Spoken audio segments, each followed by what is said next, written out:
Welcome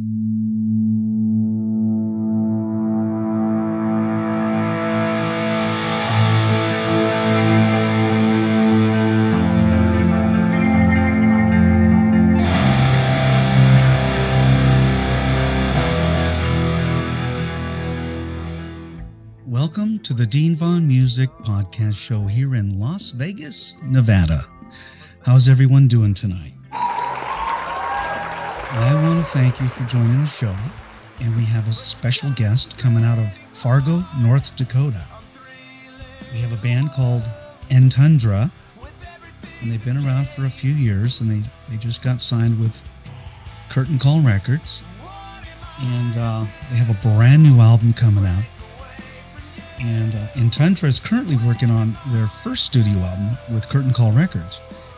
Let's welcome Entundra to the Dean Vaughn Music Podcast Show. So how are you guys doing tonight? Awesome. Great. That's awesome. We have the entire band here out of Minnesota, you said. Who's in Minnesota? Was that Trai? Yep, I am. And I think pretty much everybody but Topher, but he's trying to work his way up towards us so we can all be closer together. So who's the original members, or who decided to start Entundra? Entundra was started initially back in 21.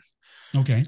The idea for it, the name wasn't there yet, but the idea for it, I was working on some music that I'd been writing with my old band, and we all just kind of, life happened. We just went separate ways, but I wasn't going to give up. So I kept working on the music that I'd been writing, and I started working with a good buddy of mine who's a very talented musician as well. And we put together 5 songs.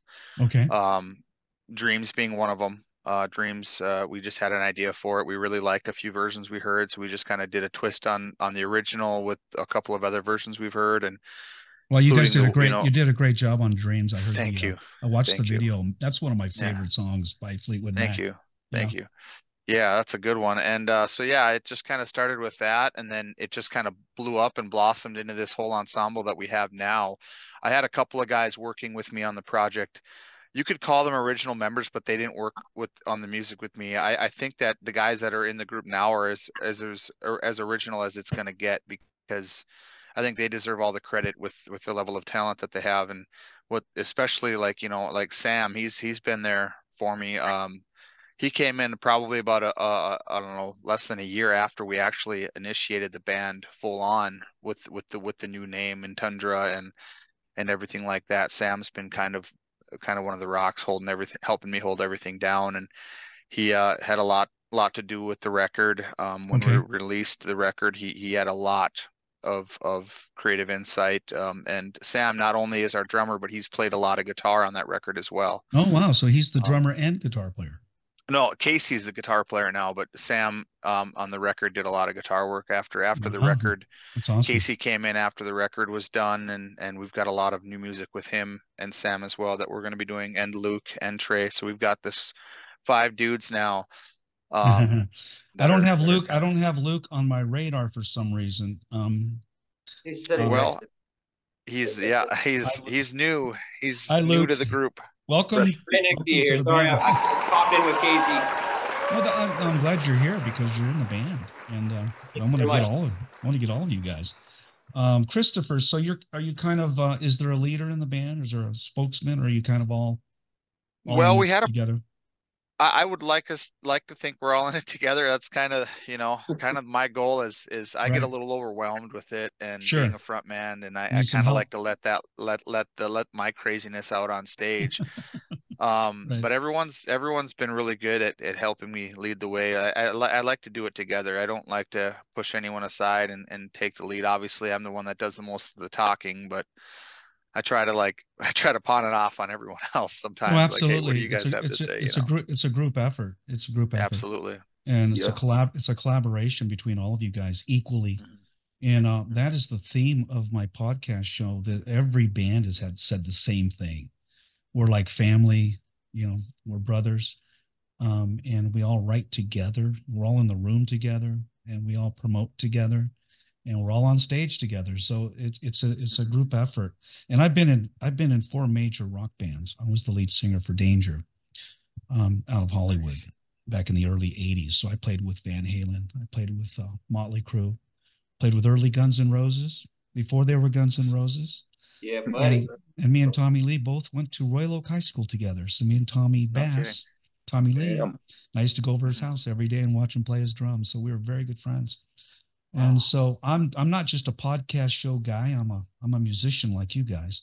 So I understand what all you guys are doing and where you came from and what you're going through right now. And I've been in over 50 recording studios. I've done 3 major albums. I've played with everybody.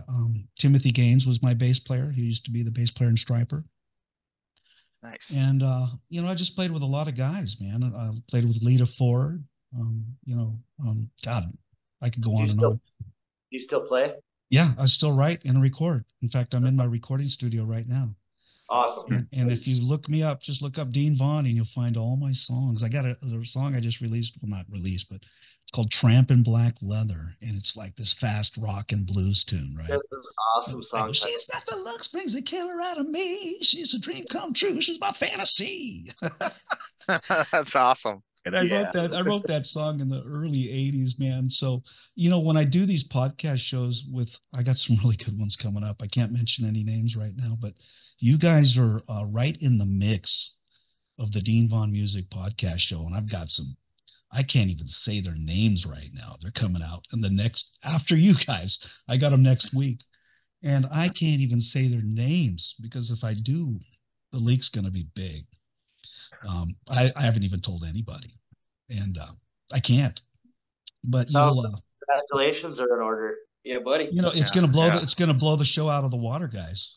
And Awesome. you guys are on the tail end of that. You're number 20, I don't know, 26 or 27. I did a commercial on you guys. Have you guys seen it yet? I did. Yes. You I did see actually it? saw it today. Yeah. It's awesome. I took your song, man. I love that song. I picked that one because I could kind of talk over it and I could do an introduction. And I was looking for that Dreams song on the audio file. I saw the video, but do you guys have an audio file of Dreams that I you can could maybe? actually I can send you the MP3 right now. I don't need it right now, but Okay. later on when I start editing. Yeah. What a great song! And I want to show 2 videos tonight, if you guys don't mind. And I want you guys to pick out the 2 videos we're going to introduce and show.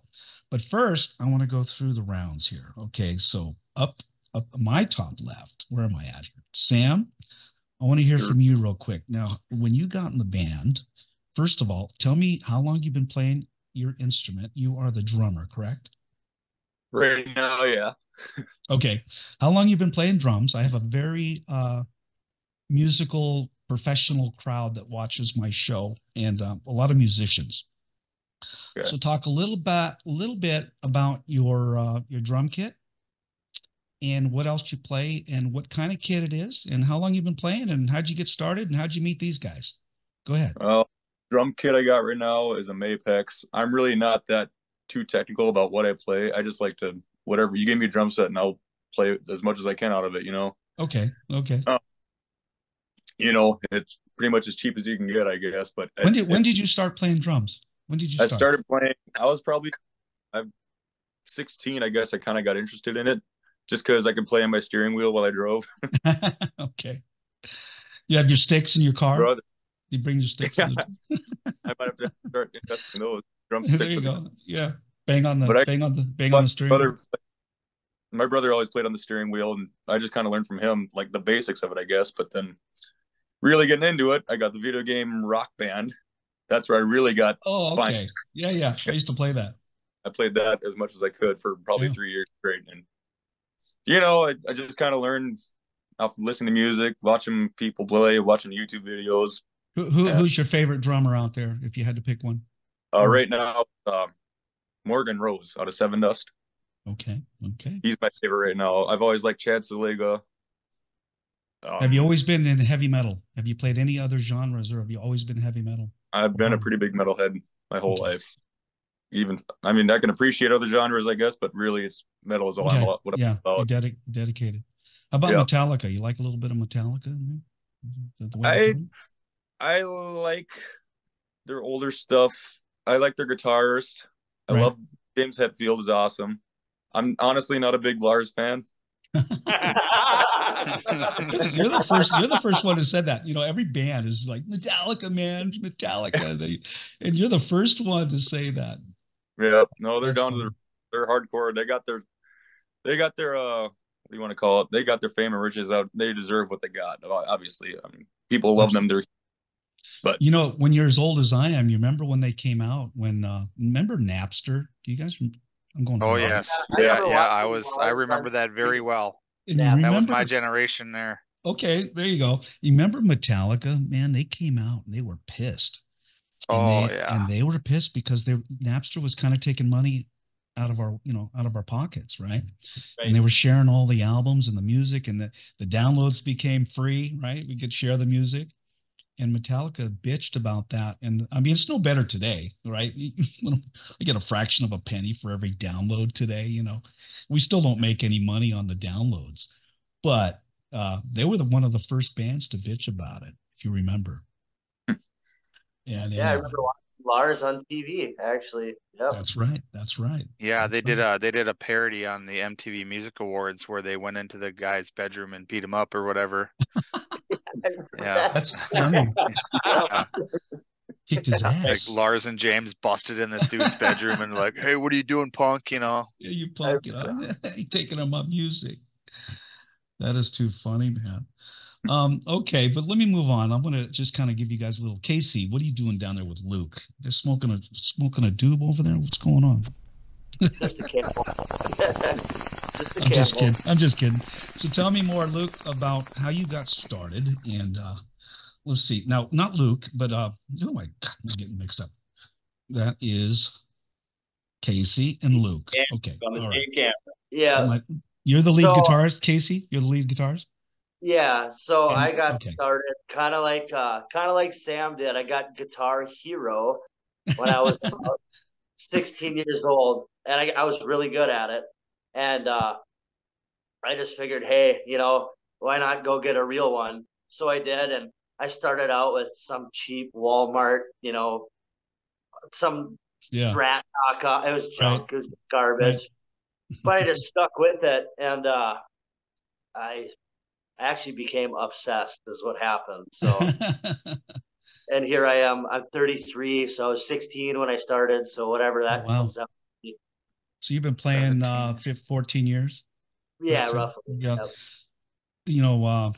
That's still a long time. I mean, are you a shredder? I keep talking my biggest influence is Buckethead. So okay. And Luke, do you back him up? Are you also backing him up on rhythm guitar? Yep. So I play rhythm. I'm kind of taking some of the duties away from Topher. Okay. Are you also a shredder, or do you want to be? Nope. I am rhythm, and I know it. Me too. I'm in the same group as you. I play guitar, man, but I am not a shredder. No, I'm rhythm, and I know it, and I enjoy it, and I love it. That's funny. And over to Topher real quick. I already talked to you. I'm going to scoot over to Trai. There you are, Trai. What's your last name, Trai? Is it Schmidt? Okay. Yep. I just saw something come up on the screen. Trai's Telly. Oh, yeah. Tell me a little bit. So tell me a little bit about your upbringing, and go all the way back to high school. How did you get started? Well, I mean, playing the bass guitar. I could go back even further. I actually started in middle school. I've been playing for 15 years, but okay. Kind of like everybody else, the same thing that brought me music was Guitar Hero, but I got good at that, and I had a summertime job, and I was like, I should just play guitar. Why not? I can play Guitar Hero. It can't be that hard. And so I saved up enough money and went to Walmart, bought a First Act guitar and a little 20-watt amp. Started playing with that, and right. I had a couple stepbrothers that the one, he kept talking, oh, I should learn to play bass, and he never did. And right. I was kind of thought about it. I'm like, oh, what the heck, what's you know, I used to like listening to the early 2000s rap and hip hop. So I was like, well, there's bass in that. I could probably learn how to play it. And Oh, sure, sure. kind of snowballed into that. So, Well, so who you're strong? I did read your influences earlier. And some of those bands, I'm sorry, but I just don't know them very well. But who are your strong influences as far as bass players go? oh, well, I would say my first one, honestly, was Cliff Burton. He was a really major, big influence on me. And, you know, like you're Geddy Lee and all those guys. But I've more been influenced by rock bass players than I have any of the jazz or blues guys. I mean, don't get me wrong, they're really good, but they just never really kind of stuck with me as far as influence and my approach to playing bass. Right, right, right, right. That's pretty cool, man. I know a lot of bass players. I don't know what it is. Um, but you know, for me, bass and drums, man, when they're locked in tight, and everything else is icing on the cake. You know, like for me, the bass and the drums, if they are tighter than shit, man, you know, then the guitar just crunching right over the top of that. Yep. And I have to listen to you guys a little bit more, but what I've heard so far, you guys are pretty awesome. You guys are really good. And I really like the sound that you're bringing on, and wow, very professional, high quality. That Dreams video, just I'm like, wow, you know. And I was talking to Brian Moore of Curtain Call Records. I go, you really landed this one, bro. These guys are on the way to the top. So you did a good job there on that. And Christopher, I know you had a big role to play on all that stuff. Let's go back to your upbringing, even coming out of high school or even as a kid. Were you always into this kind of music, heavy metal? Well, I could thank my mom. I mean, she's kind of been my sole provider. And when it comes to music, she had a wide range of influences. When I was a kid, probably 5 years old, I knew every country artist from the 80s because I'm an 80s baby. And anyone that could come on the radio, my stepdad would be like, "Who's this? Who's this?" He'd quiz me all the time, and I could tell him who it was and what song it was. And Right. but it wasn't until high school or middle school, excuse me, when I really got into like the hard rock, when I got into the Marilyn Mansons and the Nirvanas Oh and the yeah, Alice oh in yeah. Chains and Guns N' Roses was a huge influence for me in the late 90s, early 2000s. GNR, yeah. Slash is the reason why I picked up a guitar, and then I got into singing because of guys like Scott Weiland and Lane Staley. There you go. Um, you know, and as I get older now, I'm into guys like Bill Withers and Frank Sinatra. So, um, but yeah, my And you're mom, not she afraid to she say that. no, I'm not. I love all music, man. Like today, So like do at I. work, my So do brother I. and I are listening to Tyler Childers and Cody Jinks. But I mean, you catch me listening to Parkway Drive and then going from that to Earth, Wind and Fire, you know. There you go. There you go. But Yeah. I'm all Listen to over it the all, map. man. It's all a mood. Yeah. Oh, I just love the art form. I love You know, music, and I you don't know, care what it is. it expands your creativity. I think so. When you listen to everything, you get a little bit of this, a little bit of that. Man, you start coming up with your own sound and Hmm. things that nobody's ever heard before. Like, where'd that come from? Huh, came from Earth, Wind, and Fire, man. Or, Yeah, or I something, feel that. something out there in left field, right? Yeah, I grew up on like CCR and Fleetwood Mac. So, Oh I yeah, mean, yeah. yeah, Creedence my mom Clearwater, had man. me listening to a lot of that and Tom Petty and Rod Stewart and, So you must be you getting know, close to my age, man. We were back in the '80s. I did my third. first. Yeah. I don't want to say Well, how old you are. I'm not going to name it. 38. I was born in 85. Oh my God, you're still Yeah, I young. wish, yeah, right. I wish I was doing this, you know, I wish I was doing this at this level 10, 15 years ago, honestly. But, Oh, geez. you know, Yeah. back then, you know, I was locked into some serious partying and I just didn't have the resources to Yeah. do what we do at this level. And then I got older and started businesses and started working harder and investing more money in it. And that's where I Yeah. found out, wow, I guess we can do this. And as we got more attention, I was like, is this real? Should we keep doing this? And then people are like, yeah. So then next thing you know, we're Absolutely. getting label offers and radio play and publicists. And it hasn't been as crazy as I thought it would be. We're still grinding, you know. Yeah. Getting shows is tough, especially with a band like us. I mean, we're trying to get our music out there as best as we can, and it's a hard grind because it's just getting the right people to hear you. Oh, I mean, it's our tough. Spotify numbers fluctuate like crazy. Like, I mean, they're really good for a while, then they're not, and it's just like. But at the end of the day, we're not going to stop, especially with the guys we got now. It's you know You can't stop. So Yeah, you can't stop. But tell me a little bit about this new record you got. Um, what was it? What was it called? Dead to Me? well, My Only Sin was the record that came out on Thanksgiving of 23. And it's a very, very, very diverse record. We have Okay. a mix of soft alternative rock from the Okay. songs like Think, which has got kind of a country blues vibe, to Waves. We even dabble with some even more extreme alternative rock with a song called Gasoline, but primarily we really like to stay in that hard rock vein with songs like Voices, Dead Like Me, My Only Sin, which is one of our favorites. We have a grungy Southern rock song called She that's about addiction. That's a very fun song to play Oh man, live. I want to hear that one. I love Yeah, Southern that rock. one's Yeah. really fun. Yeah, I love Southern blues Um, and Southern rock, man. yeah, even the last song on the record, which is about passing on and going on to the next realm, just fading away, dying. It's called So Beyond that that Oblivion, and and that brings me to another question. Do your mm, songs all have a message, opposed to like going back to the '80s? Songs didn't have really much of a message. You know what yeah. I mean? You know. They do to me especially, and I think our songs are vague enough lyrically for me, where they could mean that, primarily some of our songs are directly about toxic relationship where you're going Mm, through heartbreak, yeah. just trying to love someone who doesn't love themselves or doesn't love you the way you deserve. Oh yeah. Dealing with my battles with suicidal ideation. Oh. My Only Sin is about my battle with my religious beliefs and Okay. suicidal tendencies. I sing a Yeah. lot about that. We have a few And songs that are about, and that's a good message for the younger audience coming up. Hopefully yeah.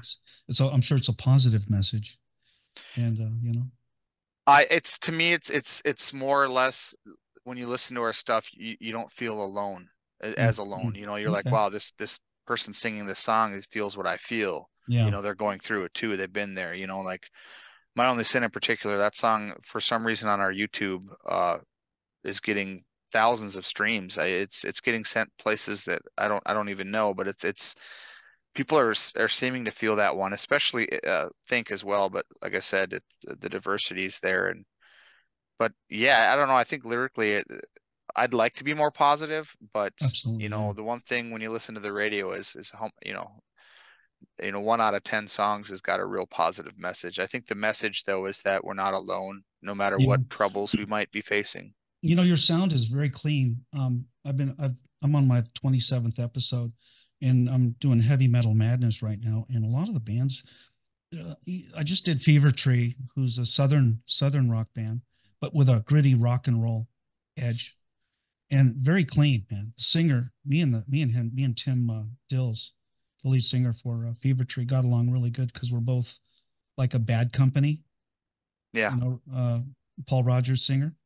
Yep. We got that gritty, bluesy, and powerful vocal. And how do you feel about some of that? I mean, as far as your vocals go, who do you think you sound like, or who do you think you're like, or are you just all on your own? oh, that's hard to call. I don't think I sound like anybody. Yeah, I know that a lot of people that have listened to us from the outside looking in have said we've sounded like this band and you yeah, sound like this band, and you kind you're of you right. kind of have hints and notes here and there, but we don't sound like anyone that You know, anyone can put a real finger on. you're absolutely right about that. When I listened to you, I couldn't put my finger on it, and it was just a real clean, bitey sound, very clean. And of course, I only listened to a couple songs, to be honest with you. I've been so damn busy. But I'm probably after this show, I'm gonna go listen to all your songs because now You're my last interview until Tuesday of next week, Hmm. and I've done two back to back. I did one last night. I did two in one day, 3 days ago. So I'm getting worn out over here, man. I feel like I'm Yeah, on tour. right. Yeah, exactly. Like I'm on fucking on tour, man. Back when You I are used on to, tour. I am on tour. And when I used to play, God, I rented a motor home and went on tour, and I had three buses, and we would rent. Back in the day, you would rent a bus, and you would have it pick up all your fans. And back in the day, there was record companies. You remember Tower Records or Licorice Hmm. Pizza? Am I going way back? Rhino Hmm. Records. Yeah, Yep. Rhino. I think they closed down all the towers. And I had a bus come from Orange County, California, and pick up everybody would wait at a Tower Records, and they'd pick them up, and I put 3 kegs of beer on the bus, and they would eventually make their way down to the concert. And I had the bus pull around backstage, and everybody would come in, and they all already had tickets and shit. And I would get on the bus and go, "Let's drink, let's party." Heck yeah. And that was so fun back then. I don't know if you guys still do that shit, but that was It's so not fun. like that now. It's not like that. It's so quiet and nerdy now. Everybody just is on their phones, and Oh shit, you know, you're man. lucky if someone's smoking a joint or having a shot. You know, it's just you know, you're right about that. You know, we got this communication where we don't have to go anywhere. yeah. Right? We got the phone. You know, back then we didn't really have the internet. You know, Yeah. when I did a record, I got a CD. I got 1 CD. And the only way someone would ever hear it is if I handed it to them. Yep. Or I played it on my boom box. Mhm. But we didn't have the internet, you know.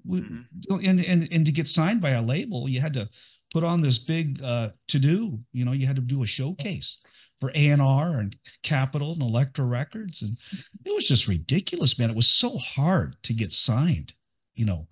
And if I had the technology of today when I first started playing music, holy crap, I don't know what would have happened, you know, just to be able to reach. You know, right now I'm in 105 countries. 105 countries. Now there might only be a couple in each country, but I'm reaching, you know, the globe. You know, we could never do that. You could never do that. And your songs are probably being heard all around the world. And you may not even know it, but they, you know, you guys have a huge reach out there with technology, you know, the way it is today. And that's kind of what I'm doing with the podcast show. I'm helping to boost young bands or new bands. When I say young, I mean, you know, new bands, and get you guys out there so people can hear your music. And I'm sure you're already doing that, but this is just one more leg up for you guys to get your message out there. And people want to know, who are these guys? You know, why are they writing these songs? And who's their influences? And where are they going? And brings me to another question. So gigs, are you guys thinking of playing anytime soon, or can we let the audience know where you will be playing, or do you have any tours planned? Christopher, I'll ask you that question. Well, I mean, we were kind of right now we're take gigs as we can. Being such a new band, not a lot of people know who we are. And to be honest, the shows we played, some of them were good turnouts, some of them weren't. I think the best turnouts we have is when we play benefit charity events, which we love to do. I Nice. know that we don't have any shows coming up at this time, but we've, you know, submitted to a lot of festivals. We all work a lot. I'm out in South Dakota working, starting a business with my brother. I'm at his house right now, actually. And Hey, can you say South Dakota again? South Dakota, yeah. I've got I heard I heard the accent, man. South Dakota. I heard it. Yeah, we got an accent. Ask me how to I say want boat. to know. I love it, man. I was in Australia, and I'm talking like I am right now. And they go, "I love your accent, mate." And I go, "What?" They go, "I love your accent, mate." I go, "What accent? I don't have it." Yes, I'm from the United States, man. What are you talking about? He goes, "Oh, I love your accent, mate." And I'm, "Oh, Jesus." So we all have a little bit of, you know, we don't know. Yeah, I hear it all the time, and I catch myself, and I'm like, There's nothing wrong with it. Nothing. Hold on. Damn Midwesterner, damn it.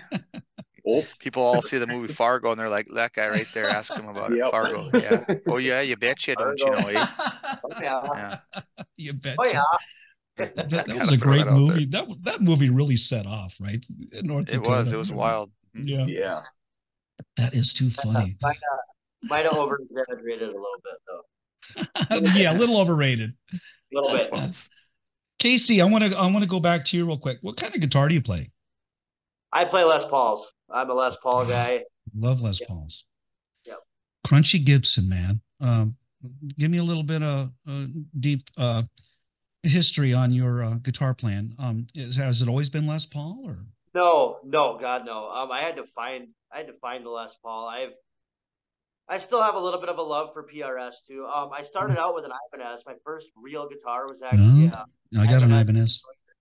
That's my guitar. I love the Ibanez, man. It's easy to play. Yeah, DT550 is what it was called. Okay. Beautiful guitar. Actually, I had a ex-girlfriend smash it over my motorcycle, so it was bad. Let's see if I can grab my guitar. And then I guess my influences kind of brought me. Oh, nice. This is my little Yeah. thin body iPad, man, and it's got the little Floyd Rose bridge on it, man, with the whammy bar and all that shit. You know, I kind of know how to play it. It looks better than I'm. I like it. And then I got my 12-string Ovation that I play. And then I have a Marshall stack sitting over here. And I have my 12-string. If Luke leans a little to the left, you'll see that's my baby back there. There you go. EVH 6L6. That's what I got, the 5150. A little bit of a are you an Eddie Van Halen fan at all? I like Eddie. I mean, but that wasn't one of my influences. Okay. I love Eddie. But you like the sound he gets. You like that. I've always, I mean, so many of my inspirations play 5150s. So, I mean, Ted Nugent, Absolutely. Zach Wild's a huge one for me too, though. Zach plays Marshalls, but yeah, that's where the Les Paul came in. I found Zach Wild when I first started learning how to shred. Yeah. I heard In This River, the live version, the song he wrote for Dime after Dime passed away. Right. And that it wasn't a Les Paul. He was playing his Razorback on that one or whatever. But then I got into Zach Wild. He plays Les Paul, and it was just on from there. And Luke, what do you play? I play anything with 6 strings. I have a love of guitars, and it's kind of a problem. But if I had to lean on one that I really love, it's probably a lesser known brand called Prestige Guitars. Or you play Casey's guitars, right? Yeah, no, I have a whole wall of them. Okay. I figured real guitar players, they don't just have one guitar. No, I have probably yeah.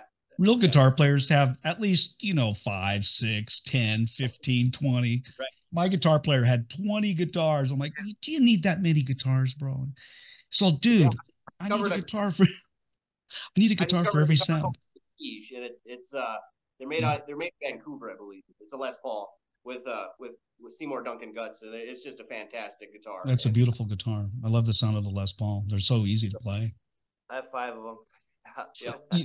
You only have 5? Yeah, I only have 5. I have a problem though. I buy and sell guitars all the time. Ah, you're kind of a collector. I actually own a couple of his guitars. Yeah. Don't give up your guitars, man. Don't give up your guitars. It's like, for me, my relationship with guitars is just like my relationship with women when I was younger. A little while. Did you sell them too? I'll buy this one. I'm kind of sick of it. I'm trading this one in. Do you have another one? That's kind of how it went, though. It still goes that way. But like I said, I just love Les Pauls. Everyone's unique. Everyone's different. And I love them all. Yeah. Christopher, what about you? Your choice of guitar? My favorite one right now, I have a Charvel Telly in flat white with black bindings, and I have it hot rodded with I'm a kind of a gear nerd these days. I like to upgrade my pickup, so I have a Telecaster by Charvel. Nice. That's got the Jason Becker Perpetual Burn bridge pickup, and it's got a distortion neck pickup. And then I also have a Les Paul that's got Seymour Duncan distortion and a 59. And then I have a Gretsch hollow body that I play. Those are the 3 electrics I have. And then I have a Taylor 110 acoustic that we do a lot of recording and stuff with. That's kind of my go-to for writing. And then I have a 2008 model Korean-made Epiphone Thunderbird Goth bass guitar that I use for recording and production at home. Do you guys I have 5 guitars right now. Yeah, 5. Yeah. Do you guys do your own recordings? Do you have your own studio, or do you go out? I have a setup at my house. I have a studio office at the house where I do some pre-production and stuff. Sam as well.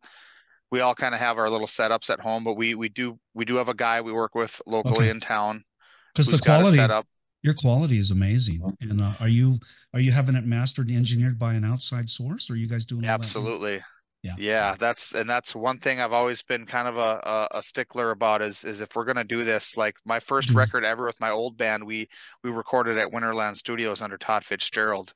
Okay. And he is mixed and mastered for some of the greatest musicians in history, from Prince all the way to like Alanis Morissette and down to like Atmosphere, who's a rapper, like to Sheryl Crow and Reba McEntire, I believe. And so we did that record, and when I heard that, I was like, we can't Like this is how we have to record from now on. So now I have a guy who is the lead singer of a death metal Christian band called Earth Groans. Wow. Okay. His name is Jeremy Schaefer. He owns All Poetic Audio, and he's just a tone genius. He's just a really good guy when it comes to mixing and mastering. Good He's to our have in your go-to. pocket. It's good to have in your pocket when you're recording. Yeah. Yeah. He's great. And we have a buddy of mine that I met through actually the guy that filmed the Waves video and the Dreams video introduced me to a guy named Alex who became our friend, and he is our new recording engineer and producer that we've been working. Okay. He's a bit of a I would say that he's a prodigy when it comes to music because he's brought so much influence and well, that brings no, absolutely. Thank you for that. You just reminded me. I want to play a video. We don't want to lose our audience, so we're going to do a song. Sure. First of all, who's going to announce this video, and what video are you going to announce? I'm going to leave that totally up to you, Christopher. Pick somebody or do it yourself. Any guys? You guys want to pick the video or anybody? Send them waves. Yeah, that's what I thought. Okay, hold on. I'm gonna take charge here. Sam, what are you doing over there, Sam? I'm just hanging out. I want you to announce the Dreams. What was that? Do you have the video for Dreams? Did you send that to me? I sent you Dreams, yeah. Okay, Sam, I want you to introduce Dreams. We're gonna play it right now. Go ahead. This here is Dreams by Entundra.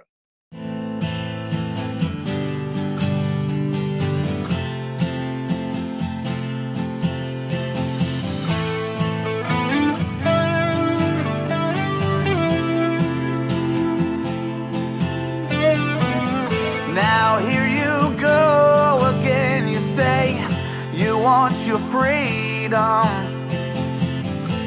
Well, who am I to bring you down? Well, it's only right that you shouldn't play it the way you feel it. Well, listen carefully to the sound. Dreams are loneliness like a heartbeat drives you mad. In the stillness of remembering what you had and what you lost. Thunder only happens when it's raining.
it's raining.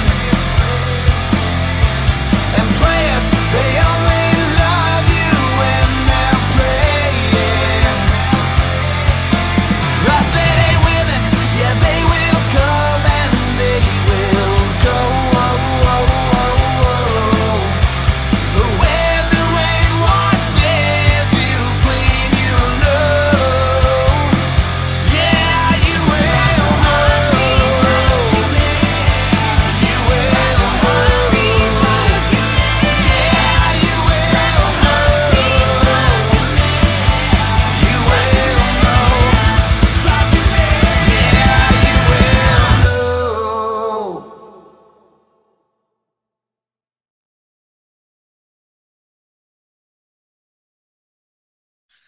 And welcome back to the Dean Vaughn Music Podcast Show. We just heard Dreams by Entundra. And Topher, tell me a little bit more about that video, man. What went into it and the song?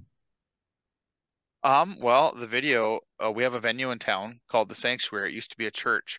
Okay. And then it was bought by a company that turned it into like an event center. Very, very beautiful venue. Very, very beautiful woodwork. They have a lot of bands play there. So one weekend we decided to rent it because we thought it'd be a great video to shoot Dreams. We just Okay. wanted to keep the video localized. We didn't want to do nothing extravagant. We really wanted to immortalize like the Rumors album cover, the theme from the Rumors Fleetwood Mac album cover. That's why we're all kind of dressed in like, you know, the white shirts with the vests. Okay. And Gotcha.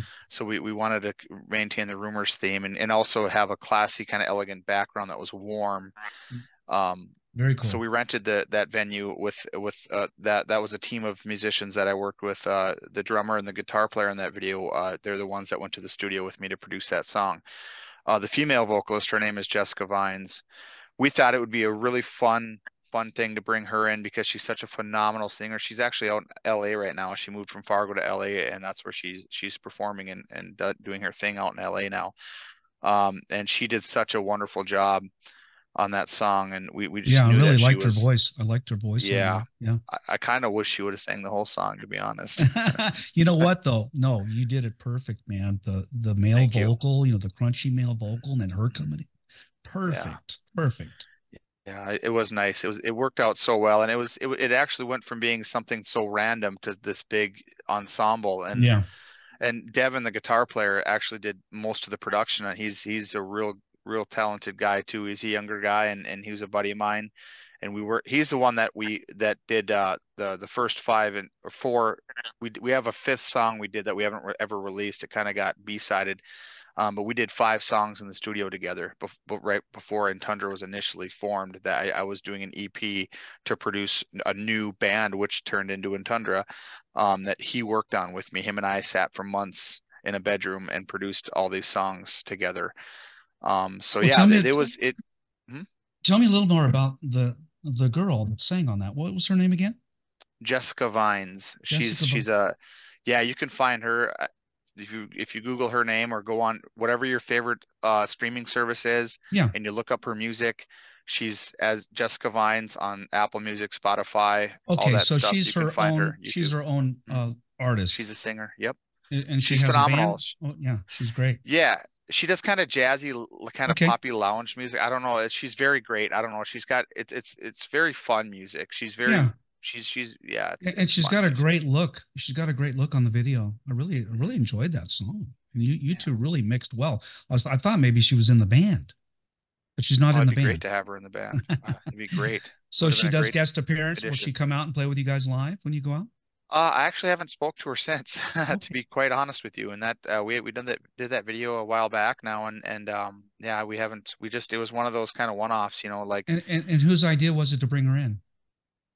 well, Devin and I both kind of agreed to it. We were thinking about singers, and we both just immediately were like, Jessica, we got to get Jessica. It was kind Oh. of like this. Hmm. We just knew that she's the one we wanted. We wanted a female singer. We thought about it, and her and I can't exactly say if it was him or me that said it first. Yeah, it's kind of a perfect But storm, you guys. it brought her was in. it Yeah. was she was the only one that we knew that was qualified for the job. That is awesome.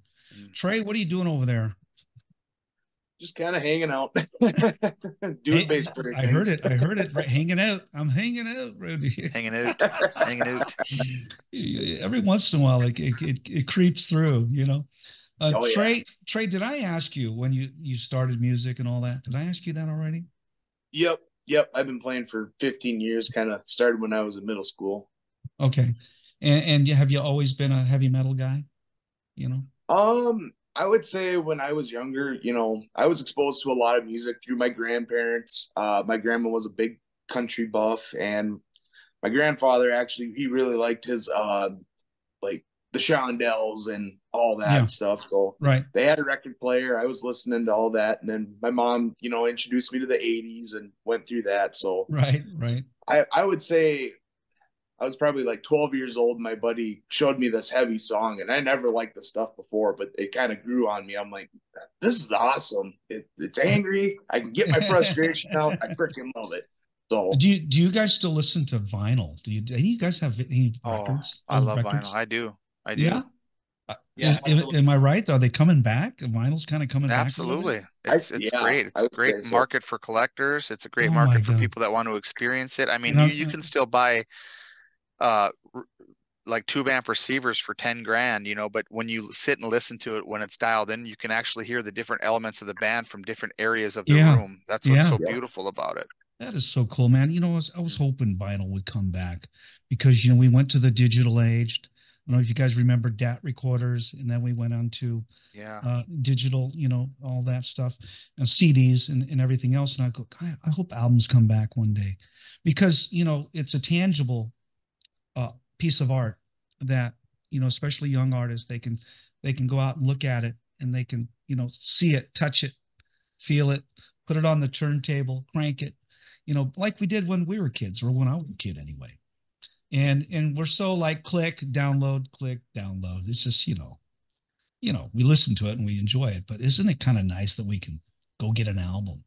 And now they have the Yeah. fluorescent green, you know, the high grade fluorescent green albums or whatever. You can just have them, you know, Acrylics and design. Yeah. Acrylics. yeah. That Yeah, I is really, pretty really appreciate that Jack White bought a press factory of the White Stripes. Like cool. Okay. if out of all the guys that were to do it, Jack White was the guy to do it. And I'm so glad he did it because that guy, I feel like if I lived another life, I would be Jack White because his Yeah. collection of oddities and he's just an anti, like I'm into all that kind of stuff as well. So like I relate to him on so many levels, even though I don't listen to his music as much as I'd like to. Right. I respect him as a human being and as an artist because I love, to me, he's like the Hunter S. Thompson of rock and roll. You know, I just love it So you're kind of a in my gearhead, you opinion. said earlier. Yeah.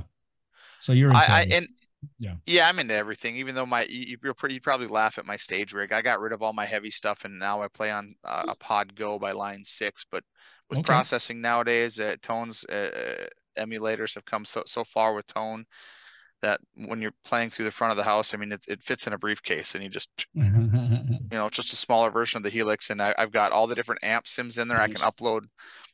Um, And I would rather. you play guitar on stage as well? I do, but that's going to be changing. But yeah, so on stage, I honestly would like to go back to playing on a tube amp. I've had a variety from Black Stars to Right. Oranges. I've had a little bit of it all, but the one I miss the most is my Mesa Boogie dual rectifier Road King Oh combo. yeah, I love the Mesa Boogie, man. I got one sitting right Yeah. here. I got a Mesa Oh, Boogie with a it's my Marshall head on favorite. top. hmm 4 Celestion speakers and a Mesa Boogie. Oh yeah, absolutely. And I've got a combo Good stuff. Marshall head that I use. It's a combo, so it's tube and transistor, and Oh yeah. I can get any sound right away. So if I'm doing anything live, I can. Mhm. That little head does a great job. Yeah. Is that why you got Luke in the band to kind of take some of the pressure off, or get that other guitar part in there? Yeah, well, our songs have quite a bit of dynamic and require in some instances live it's going to require 3 of us to play strings. Gotcha. But primarily we can pull it off with 2, but I feel like I can give a better vocal performance if I'm not distracted with guitar playing. I mean, I can do it, but we want to improve this quality of our stage, our show, Yeah. our live show. And you're a And front man. bringing in a 5th player. You're the front man. So I'm a front man, and I only played guitar just so I could, start an intro on the 12 string, and then Yeah. I'd throw the 12 string off the stage, and then I'd come out and beat down the walls. Yeah. You know, I was a lead singer. That's what I want to do. Yeah. So yeah, and the front man, you know, yeah, I was kind of tethered with a keyboard. I'm a keyboardist. Mm-hmm. I had 3 keyboards in the back. I had a 12-string acoustic Ovation, and then I had my Ibanez. So I did a lot of, you know, running. It kind of tied me up. Mm-hmm. And whenever I could just grab the half stand, like Freddie Mercury, you know, he took out of the Rod Stewart. I used to spin that tripod. I used to kick it, and I'd oil it up with some WD-40, and I'd kick that freaking tripod, and it would spin like a. Heck yeah. It was just being like a helicopter, man. I remember one time this chick was taking my picture on the front stage. I was playing at the Roxy in Hollywood, and I stuck my stand, and I kicked it, and I looked at my guitar player, and all of a sudden I went, oh fuck, what happened? And I broke her fucking nose. Oh, shit. She was I smashed her camera and broke her nose. Oh, and I looked down, I go, oh man, I'm sorry. And it was my drummer's sister. Oh man. Until this day, we just laugh about it. I go, why'd you get so damn close? Yeah, she's up there. She wanted that action shot. She got it. And then I used to do the Roger Daltrey, you know. I used to spin it, like, and then I'd throw it out and I'd pull it straight back. You know, I would get my hands all powdered up. Boom, you know, it'd come like within inches of people's forehead. And I'd yank the mic. Oh yeah. Sebastian Bach would do stuff like that too. Right. Monkey Business, when he'd do Monkey Business, and twirl the freaking half stand. Mm-hmm. You know, I would do the Freddie Mercury thing. I think I did it all. Oh, yeah. I was confused. I wasn't sure. I was the lead singer, man. I used to climb up on the top of the PA columns. Oh hell yeah. Find a way to I'd get up there and I'd jump into the audience. I think the kids do that a lot more today. But they caught me. Oh, yeah. Thank God they caught me. You know, trust. You got to trust your fans, bro. You know, you got to trust your fans. But I want to do one more video. I normally only do one, but with you guys, your video quality is amazing, and your songs are so incredible. I want to do another video. And so, Christopher, you want to decide what video we're going to play and announce it? Well, this is Topher with Entundra, and you're watching Waves.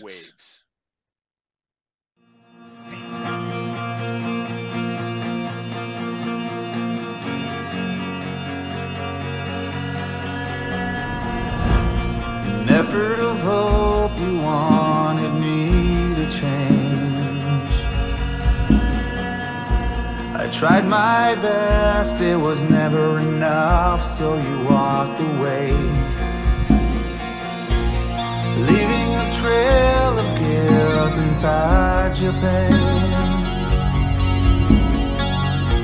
For what it's worth, I never wanted you to stay. I'm the waves that fall around you,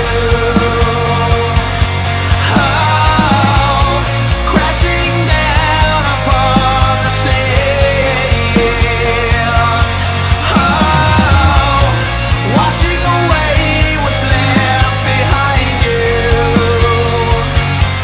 oh, now we're back where we began,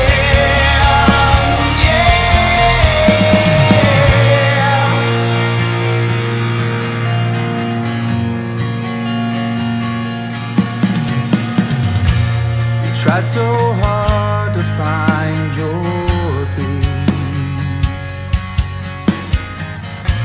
but you gave up when I stood beside you, leaving a trail of guilt inside your pain. For what it's worth, I always wanted you to stay. I'm the waves that fall around you, oh, crashing down upon the sand, oh,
We're back with the Dean Vaughn Music Podcast Show, and I'm talking to Christopher about that video, Waves. And what went into that, Chris? What would you guys do? Did you have to go into a studio and record it, or tell me a little bit more about what went into the video? Well, that song was also recorded with Devin, the same guy that did Dreams with us. Okay. If you listen to that song, you'll actually notice some very clean slash sounding GNR. I mean, we call it even in the stem, it's called the GNR guitar. You'll hear some GNR influence in that song, some Guns N' Roses influence there. Nothing wrong with that. Absolutely. So yeah, we recorded that song with Jeremy Schaefer at All Poetic as well. At the same time, we recorded Dreams. We did a few other songs with him. So that song was just kind of real personal to me, but we decided that it needed an outdoor setting. And the same friend, Cody, with Sublime Exposures, him and his girlfriend we went and shot it on Lake Superior on the Black Sand Beach. So we just wanted it to have this, it being the song that it was, Waves. We wanted to shoot it on a big body of water to be kind of cliche. Very cool. So we picked the Black Sand Beach and we went up there and shot it. And, actually the Palisade Head, which we shot it in Silver Bay, which is about an hour north of Duluth on Lake Superior.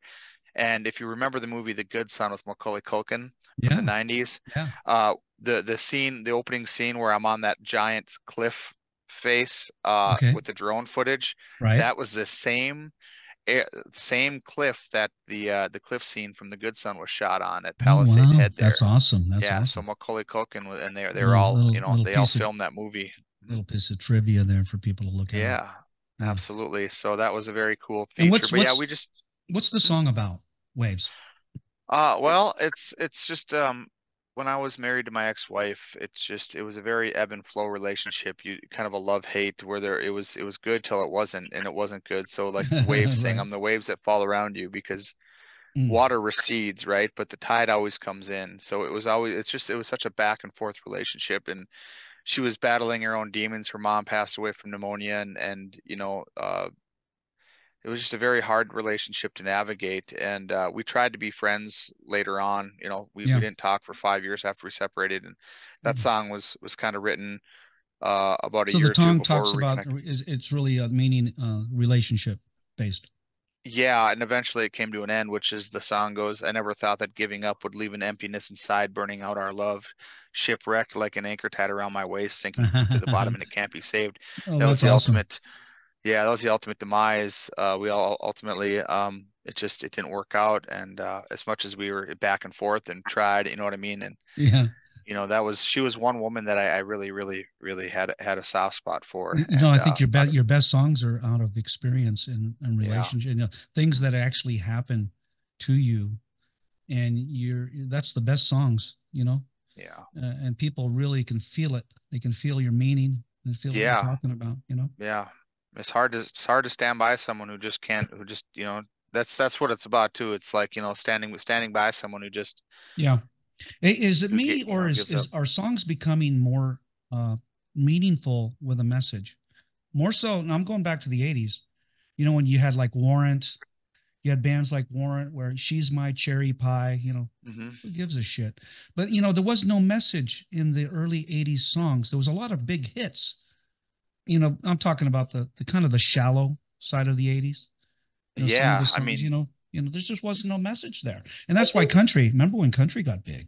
There's a message in country. Most country songs have a story. I think rock and roll today is getting a story, more so than it used to, right? I could say like anytime I listen to new songs, I find myself, I get lost in the music, but I'm like, I wonder what they went through. Like, what are they talking about? And, Yeah. Well, we listen to the words more, I think, today than we used to. We were into melody. We'd sing to the melody, but we didn't know what the hell the song was about. I think it comes with tough times too. I mean, if you look at the rise of grunge, I mean, that's exactly that. It was relatable.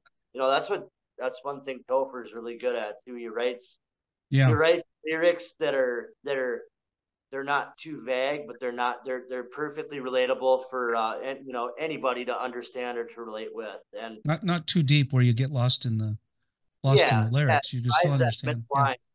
Just like a trolley on a track. That's clever. A big compliment, Christopher. Yes, sir.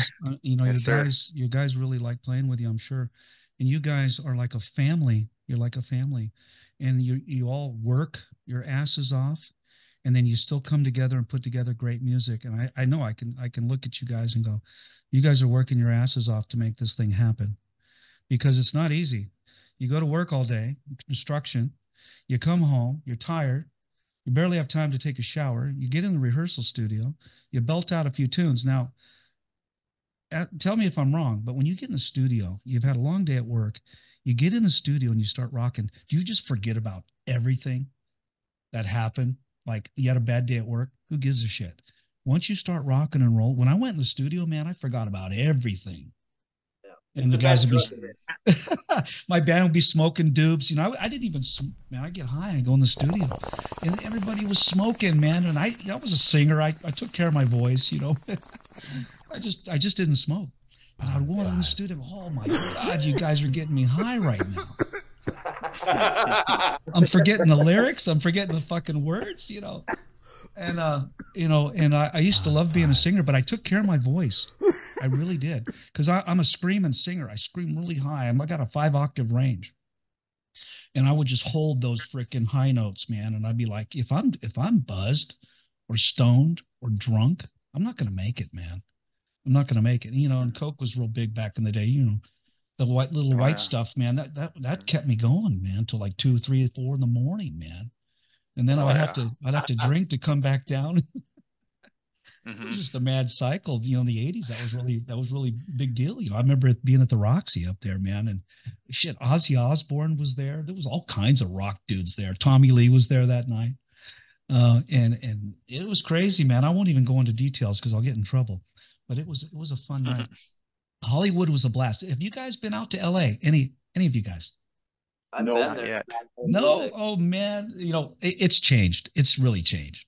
And you're not really missing anything. You're not really missing anything now. But back in the 80s and early 90s, man, it was a rock and roll playground. Yeah. And we had so much, the Rainbow, the Roxy, the Whiskey. I was the house band at Oh, yeah. Gazzari's. I was the house band. So I played Yeah. 3 nights a week in Hollywood. And then every once in a while I'd do a headliner at the Roxy or the Whiskey. That's Whiskey a Go-Go. awesome. Yeah, yeah. And then we'd hang Man. out the Rainbow. Rainbow, everybody was there. You That's had all right. Wasp. You had Wasp was over there. You had everybody. You know, Van Halen, the Who, Mick Oh, Jagger would even pop in and have a pizza. You know, I mean, everybody was down there. You know, that's awesome. wow. but it's changed. I wouldn't even go back there right now. It's just changed so much. You know, it's gone downhill. California, California. Yeah. I moved the hell out of there. Yeah, everyone's going to Nashville now. Like Vince Neil moved to Nashville. Nashville. Yep, Like, yep. Nashville's happening, man.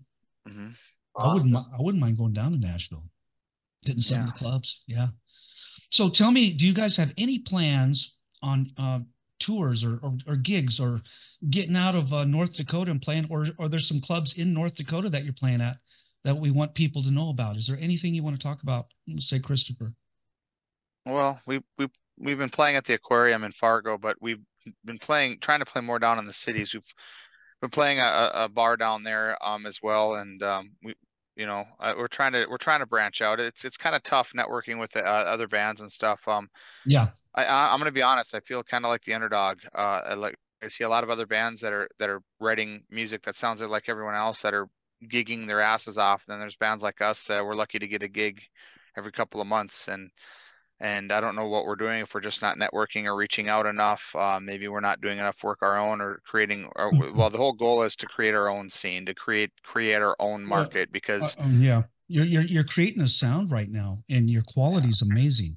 I think it's more important to take it slow, and I don't mean Mhm. just run out there and start playing, but do what you're doing. It sounds to me like you guys are spending some time in the recording studio, making the song sound, you know, bitching. You got a guy mastering, mixing. You got your engineers. You're doing it right, man. You're not just out there, you know, screwing around. And when you have an album, you guys have a show probably right now. You can go out and do a concert, right? Oh, absolutely, yeah, Do like hands an out. down. Okay. So and now when you got with Curtain Call Records, did anything change for you guys? And Curtain Call, A lot. They're real good motivators. They have a lot of great ideas. So they meet with us every week. We do Zoom meetings every Thursday. right? Um, as long as mostly every Thursday, and they're real great about getting us out there. They're good at they're they want to see us succeed, and they want to help us get to the top. Right. So they're showing us the way, but we have to put in the work. So it gets to be tough making content and stuff like that. I talked to Brian Moore quite a bit. Mm-hmm. In fact, I'm on the phone with him quite a bit. Well, phone, nice, computer, mm-hmm. and he talked about you guys. He's given me the top of the crop right now. He's giving me the top of the crop. You guys are in my season 3 heavy metal madness, and I'm only doing 10 bands, and I haven't even decided I'm going to do a season 4 yet. So you guys are in my heavy metal madness season, which is going to end somewhere right around April. And like I said, I have that surprise band coming up, and I hope you guys get to watch it because I'm excited. It's big. It's big. I can't even say their names because you know who they are. I know you know who they are. That's okay. If I say their name, okay. Yeah. So I'm gonna keep it hush. It's really hard. It's really hard to keep it quiet, but I have to. Okay. But I'm looking forward to the that'll be next week, and so I'm doing all of March right now. I'm doing all of March, and then I'm going to go a little bit into April, and then I'll end season 3, and then we're still talking. Brian wants to give me all of his bands, like 60. There's like 60, I think. Oh wow. Curtain Call Records. Now, are you guys doing anything on the radio programs with Curtain Call? Rock Rage and all that. Yeah, they're playing us on quite a few of the different shows and stuff like that through the releases and stuff. But I know they're also pretty busy as well, so they get to us when they can. And so yeah, I know that we've been getting tagged a lot from a lot of Rock Rage DJs and stuff like that. So. Okay. But I'm excited for the new music we're working on. Sam has a bunch of material that he's been wanting to do, and I know that everyone else is. But Sam, like Luke says, Sam is a savant. That guy is a one-man band. I'm gonna be honest. If anyone's gonna break out and hit it big as far as their musicianship, no offense to any of the other guys, but I think Sam is the guy who is probably gonna get noticed out of anyone in the band. I can argue with that. What's that? That's a big compliment. I can't argue with that at all. Yeah, that's a big compliment, Sam. 100% on that. Yeah, he honestly, like if Avenged Sevenfold or Slipknot called him and asked him to fill in on drums right now, he would be able to do it in a heartbeat without missing a beat. I mean, he's sent me videos that we use we're slowly using them for reels as content for the page, and he can pretty much play all that stuff to a T. That's pretty bitchin'. That's pretty bitchin'. Yeah, and I'm sure he could do it all. He can do it all on guitar. I mean, the guy, Sam, the young man, the guy he could listen to anything. And same with Trai and the other guys too. But I know that I haven't really seen them as much as I've seen Sam. Ironically, on my screen right now, and I don't know what you guys are seeing, I have on my left side I have a Sam, drummer, and on my right side I have Trai, bass player. But like I said earlier, man, when you have a awesome drummer and bass player together, these guys lock in tight. It makes it easier for the guitars to come in and chunk away and just lock in. And you know what I'm saying? And now this other band disagreed with me. They said, no, it's he said the guitar sets the timing. I go, well, wait a minute. The way I grew up was the bass and the drums were kind of like the foundation, and then the guitar laid on top. Right. And so it started chunking. But if you don't have a good drummer and you don't have a good bass player, everything else just falls apart. Mm-hmm. You just can't do it. That's fair. It's like not having a center in a football game. Mm-hmm. Somebody's got to hike the ball. And it's so damn important. And I'm a drummer. I skipped over all that. I was a drummer for 15 years. And I respect the rhythm section tremendously. And it made it a lot easier. I didn't have great drummers. I had timekeepers. I was back in the 80s. We were more of a pop, commercial rock. So I wasn't looking for today in heavy metal. The drumming is phenomenal. I mean, it's like machine guns going off in the back. The double kicks and this or and the bass is going. That shit wasn't really going on unless Metallica when they came out. They kind of introduced that, that style of music, right? I'm dating myself. But for me, I just needed a drummer that could keep time and get in the pocket, and a bass player that could stay with him in the pocket. And then the guitar player would throw some tasty licks over it. So yeah, if that makes any sense to you guys, but I appreciate all kinds of music. My show is about all kinds of music. It's the Dean Vaughn Music Podcast Show, and it says all about music. I've interviewed violinist, a guy named Asher Lobb. He's a DJ violinist that does hip hop with a violin, an electric violin, and he does flips. He's like a crazy little violinist that runs around. And, you know, and I get a call from the UK. Can you do an interview with this violinist? I go, sure, bring it on. And it's a great show. Check it out when you get a chance. And check out all my shows. I did Glass Tiger, Canadian. I did Glass Tiger, Grammy Award winning, 5 Grammys. Guys are fucking huge. And I did Sam Reid from Glass Tiger. So things are really getting up there for the show. And I'm so glad you guys were able to all get together and come on the show. I really respect your time. I know how hard you guys work, and I respect your time on the show. And I think you have a very bright future. Hopefully you guys all stay together. And when I talk to you next, it's the same band. And Luke is going to be right in there. You know, he's going to be like, he won't be the new guy anymore. Right. We're not letting them go. Right. We're not letting this team go. No, everybody's staying where they're at. Nobody's going anywhere. I'm going to be sure of that. Even if I got to mediate. Luke, how you liking the band so far? Tell me. I absolutely love it. Just kind of, I learned most of the album within the space of a week. Learned it mostly by you. So when we did get together, I kind of picked up some of the stuff from Topher that I was maybe playing wrong. But fantastic music. I love it. And it's a lot like you say. I think we start with drums and then build with bass, throw rhythm on top of it. Casey brings over the top with some lead guitar, and then Topher does his thing and sounds fantastic. So.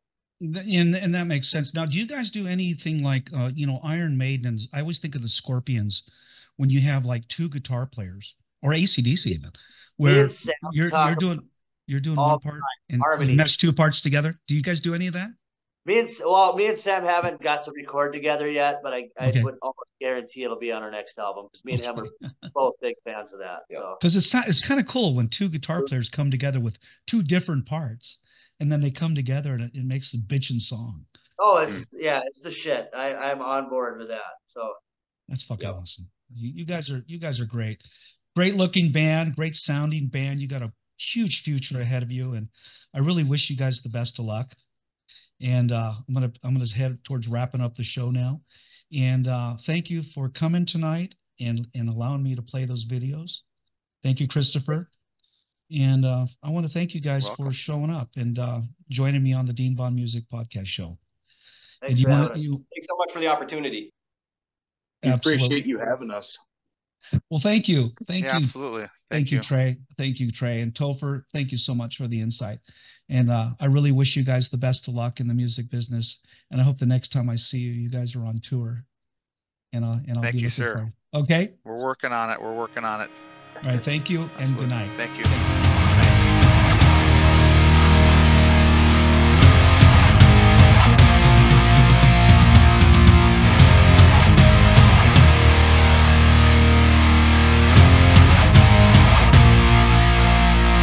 All your pretty